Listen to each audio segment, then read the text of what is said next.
وتتوالى تلك الجرائم البشعة لتسجل جريمة أخرى في محافظة ميسان في الطائف.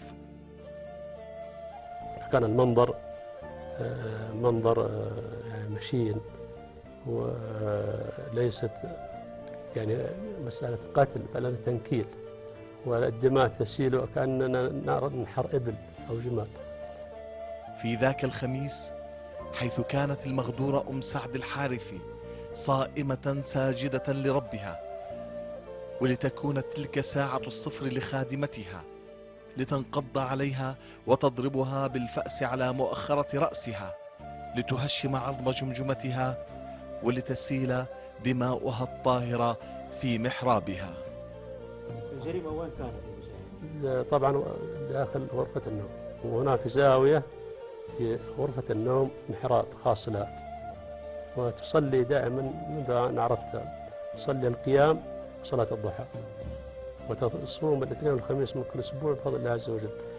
فكانت دائما تصحو في الثلث الأخير بالليل وتصلي القيام، وكانت سجادتها ثابتة في الموقع اللي وجدنا دمها فوقها السجادة، وجزء من المخ ومن حتى من عظام الجمجمة وجدنا هناك أجزاء رحمة الله عليها.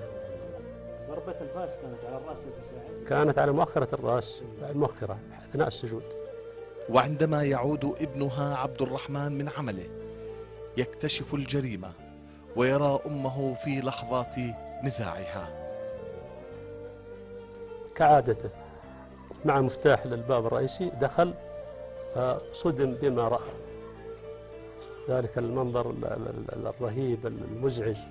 ما كان في أحد في المنزل إلا أم سعد؟ ما كان في إلا أم سعد والعاملة، نعم. فبعد ذلك اتصل وهو في عند والدته، فمن خلال صوته ونبرات الصوت عرفت أن في مصيبة. كان يتردد أن يشعر بما حصل، اللهم يستنجدني بأني في أقرب وقت أتجه، فطلبت من أن يطلب العون من الله ثم من الجيران، واتصل على الإسعاف أو الأحمر، فحملها من غرفة النوم اللي كانت متواجدة فيها إلى الباب الرئيسي. عندما وصلت الباب الرئيسي فارقت روحها الحمد لله. الخادمة كانت موجودة؟ الخادمة غلقت نفسها في الدور العلوي، هربت بعد ما عملت العمل ونفذت جريمة النكراء، صعدت للدور الثاني وغلقت عليها الأبواب. السؤال المطروح هنا: ما هو الدافع الذي كان وراء تلك الجريمة البشعة؟ خلال التحقيق مسار التحقيق اطلعت على أن هذه المسيحية لديها ديانة وثنية توحي إليها بقتل الأنفس وسفك الدم، لأن لم نجد هناك سبب ولم نجد مبرر للقتل. وهذا السؤال المحير الذي كنت أتساءل عنه وأسأل المسؤولين، فلم نجد هناك مبرر أو سؤال. لم تضايق في البيت ولم يكن هناك لها تلبيس وتعامل إنساني، حتى أن أم سعد تطلق عليها هذه ابنتي. السؤال أو من خلال التحقيق اللي يؤكد كلامي، أفادت بأني أحاول قتل هذه المرأة، تقول ماما أحاول قتلها منذ 5 أشهر ولم أجد عليه فرصة، لأن إذا نامت تقفل الغرفة، وإذا صحت ما أقدر أقدمها أو يأتي زوجها أو أولادها. ذاك اليوم الغرفة يمكن كانت مفتوحة؟ لا، مغلق الباب مغلق إذا نامت، لكن هي تصلي، تقول أنا أصلي كل يوم راح تقول تصلي. سألها وحسب ما عرفت أنها تصلي، سألوها لماذا في هذا اليوم بالذات؟ قالت كانت كل يوم تصلي الضحى، لكن ما جت الفكرة، تعذرت الأسباب ولم أجد أي فرصة إلا في تلك اللحظة. أتى من حدثني في راسي وفي قلبي أن هذا الوقت المناسب حينما تسجد في ذلك اليوم.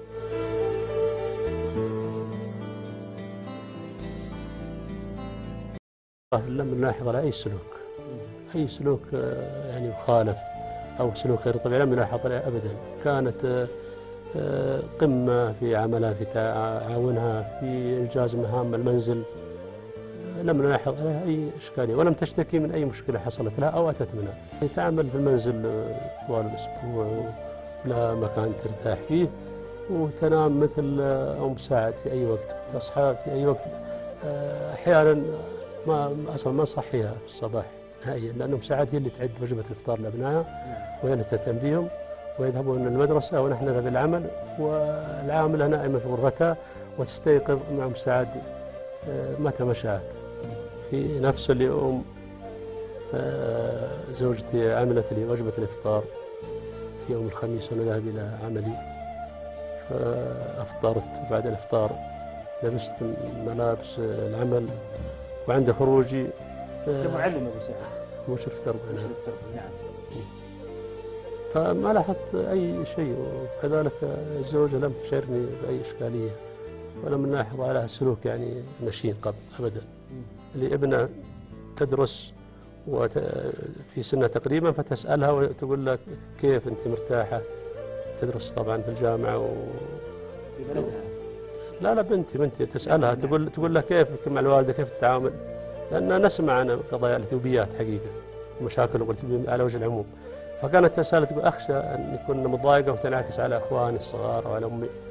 فتقول لي البارحة أقرب حديث معها، تقول والله هذه أحسن من ماما اللي في إثيوبيا.